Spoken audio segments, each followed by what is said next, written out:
अब हमारा जो एनाटमी का बेसिक इंट्रोडक्शन का लेक्चर था वो कंप्लीट हो गया है।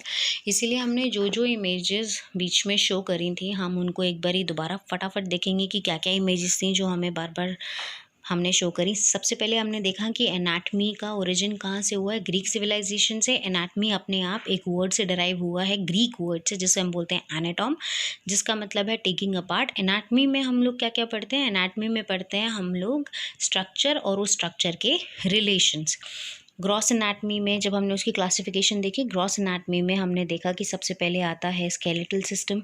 स्केलेटल सिस्टम में हमने उसके कंपोनेंट्स देखे कि बोन्स हैं, जॉइंट्स हैं, कार्टिलेजेस हैं, ये सारा हमारा स्केलेटल सिस्टम बनाता है। उसके बाद में हमने देखा कि this is an example of a skeletal system basically.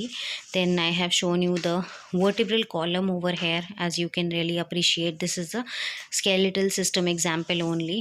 फिर उसके बाद में हमने सेकेंड सिस्टम देखा था मस्कुलर सिस्टम। मस्कुलर सिस्टम में हमने देखा था कि यहाँ पे हमारे मसल्स हैं and we have tendons over here, these muscles and tendons.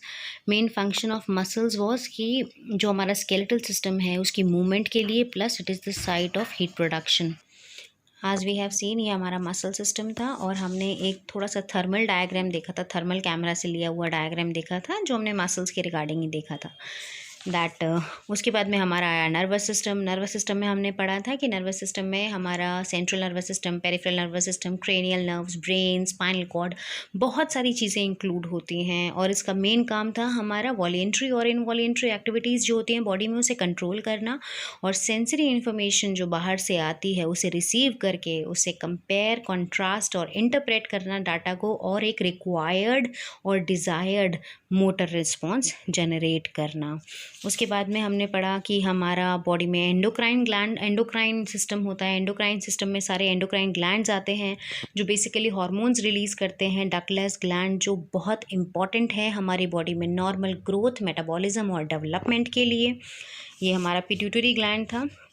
इसके बाद में हमने ये आपको पेनक्रियास दिखाया है, ये इमेज पेनक्रियास की है।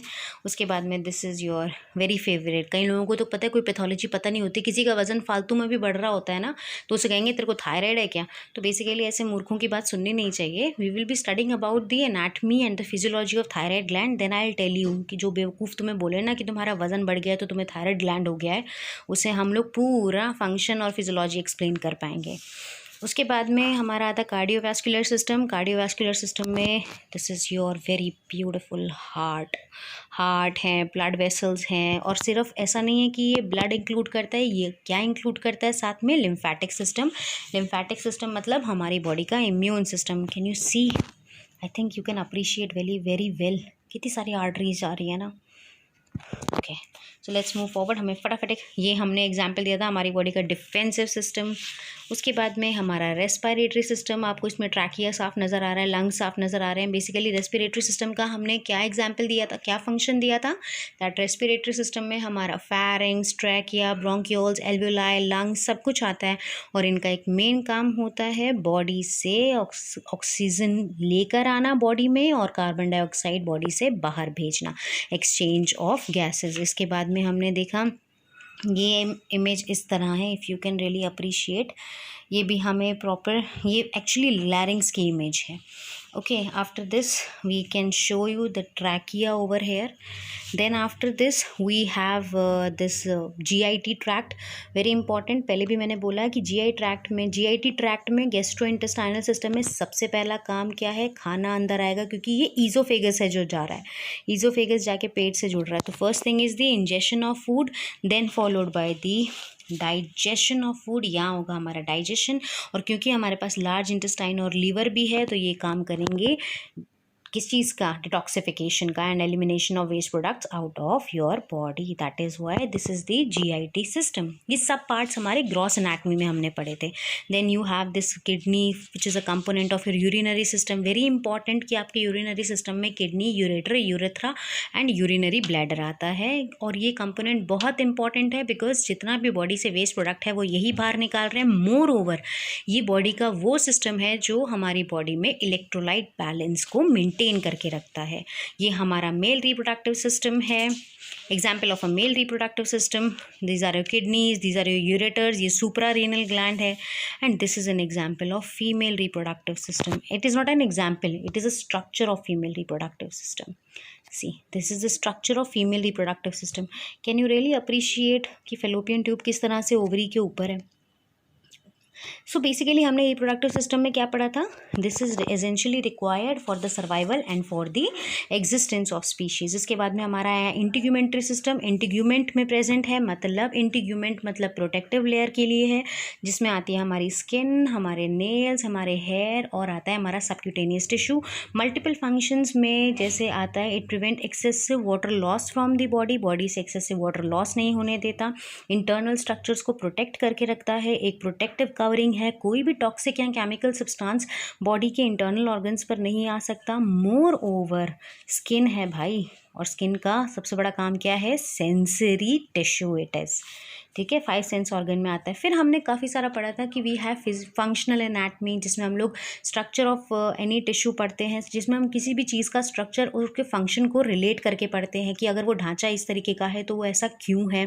मोर ओवर हम लोगों ने पढ़ा फिर डेवलपमेंटल एनाटमी, यानी कि वो स्ट्रक्चर्स जो हमारी बॉडी में बर्थ से पहले बने होते हैं और वो स्ट्रक्चर्स जो हमारी बॉडी में बर्थ के बाद बनते हैं। नेटल का मतलब होता है बर्थ, तो पोस्ट नेटल और प्री नेटल एनाटमिकल डेवलपमेंट हम लोग पढ़ते हैं। ये था हमारा एग्जाम्पल फिजिकल एंथ्रोपोलॉजी का। फिजिकल एंथ्रोपोलॉजी में मतलब हम लोग जब पढ़ते हैं कि किस तरह से हमारी और बाकी रेसेस में और हमारे एंसेस्टर्स में बहुत सारे डिफरेंसेस थे। एंथ्रोपोलॉजी का मतलब यही होता है कि जब हम अपने आप को हम लोग पूरा ये सब कंपेयर करते हुए चलते हैं। उसके बाद में हम लोगों ने पढ़ा था a very important component which is your anatomical position. Anatomical position हम लोगों ने क्या डिफाइन करी थी कि द बॉडी इज़ इरेक्ट, बंदा कैसा खड़ा रहेगा? सीधा खड़ा रहेगा। Eyes are facing forward, arms are kept together, और नहीं टुगेदर नहीं, arms are kept by side, together नहीं कर सकते, साइड में रहेंगी ट्रंक के। Legs are kept together, palms facing forward, feet और foot facing forward. So anatomical position क्यों हम लोग यूज़ करते हैं? एनाटॉमिकल पोजीशन हम लोग इसीलिए यूज़ करते हैं क्योंकि हमारे पास एक रेफरेंस पोजीशन होती है। हम किसी भी स्ट्रक्चर की एनाटॉमी फिर इस पोजीशन को रेफरेंस में लेकर पढ़ते हैं। ओके, इसके बाद में हमने पढ़ा था कि 2 पोजीशंस होती हैं जिन्हें हम बोलते हैं सुपाइन और प्रोन पोजीशन। सुपाइन पोजीशन में पर्सन अपनी बैक के ऊपर लाई करता है और फेस अपवर्ड डायरेक्शन में होता है। On the other hand prone में क्या होता है? Person lies on their abdomen, abdominal area पर लाई करता है और फेस डाउनवर्ड पोजीशन में होता है। उसके बाद में हमने पढ़ा था लिथोटॉमी पोजीशन। लिथोटॉमी पोजीशन में person lies in a supine position, जिसमें थाइज जो हैं वो कैसी हैं? थाइज आर एबडक्टेड, थाइज एक दूसरे से दूर हैं, मीडियन प्लेन से दूर हैं। और क्या है? Legs are strapped, legs strapped होते हैं। Knees and hips are semi flexed. This is an lithotomical position. After this lithotomical position हमने पढ़े थे कुछ planes of the body. Planes में हम लोग क्या पढ़ेंगे? प्लेन्स में हमने पढ़ा था सबसे पहले दैट एक होता है सजाइटल प्लेन। बेसिकली ये मिड सजाइटल प्लेन है जो बॉडी को इक्वल राइट एंड लेफ्ट में डिवाइड करेगा, ट्रांसवर्स सुपीरियर और इन्फीरियर में डिवाइड करेगा, और कोरोनल प्लेन एंटीरियर और पोस्टीरियर में डिवाइड करेगा। उसके बाद में एक और एग्जांपल मैं आपको देती हूँ। आपको ये दिख रहा है this orange line, mid sagittal plane. आप देख सकते हो किस तरह से मिड सजाइटल प्लेन की वजह से एनाटॉमिकल प्लेन्स में किस तरह से मिड सजाइटल प्लेन की वजह से, ये ऑरेंज प्लेन की वजह से बॉडी राइट और लेफ्ट में डिवाइड हो रही है। ट्रांसवर्स प्लेन की वजह से बॉडी सुपीरियर और इन्फीरियर रीजन में डिवाइड हो रही है, और कोरोनल प्लेन की वजह से बॉडी एंटीरियर और पोस्टीरियर में डिवाइड करती है। So these are the anatomical planes. Anatomical planes के बाद में हमने अगला टर्म पढ़ा प्रॉक्सिमल और डिस्टल। ट्रंक के अपर और लोअर लिम्ब में क्या है? ट्रंक के पास में जो रीजन होगा वो प्रॉक्सिमल होगा, जो दूर होगा वो डिस्टल होगा। P for proximal, P for pass, D for distal, D for दूर। अपने ओरिजिन से जो दूर होगा वो डिस्टल, और अपने ओरिजिन से जो पास होगा वो proximal. So this is your proximal and your distal surfaces जो हमने एक्सप्लेन करी थी। इसके बाद में हमने आपको दिखाया था कि थंब की तरफ जो प्रेजेंट है वो रेडियस बोन होती है, और लिटिल फिंगर की तरफ जो प्रेजेंट है वो अल्नर बोन अल्ना होती है, अल्ना बोन होती है। तो ये वाला एंड हमारा हुआ ulnar border and this is radial border, और ये वाला बॉर्डर हुआ हमारा अल्नर बॉर्डर। ठीक है ना, रट्टा नहीं मारना है। थंब की तरफ रेडियस होती है तो ये रेडियल बॉर्डर, लिटिल फिंगर की तरफ अल्ना होती है तो ये अल्नर बॉर्डर। ये देखो इसमें आप देख सकते हो this is your little finger, this is your ulna, this is your thumb, ये आपका रेडियस बोन। तो रेडियस बोन की तरफ, थंब की तरफ जो होगी वो रेडियल बॉर्डर, और अल्ना की तरफ लिटिल फिंगर है, और ये होगा आपका अल्नर बॉर्डर। और इन सब के बाद में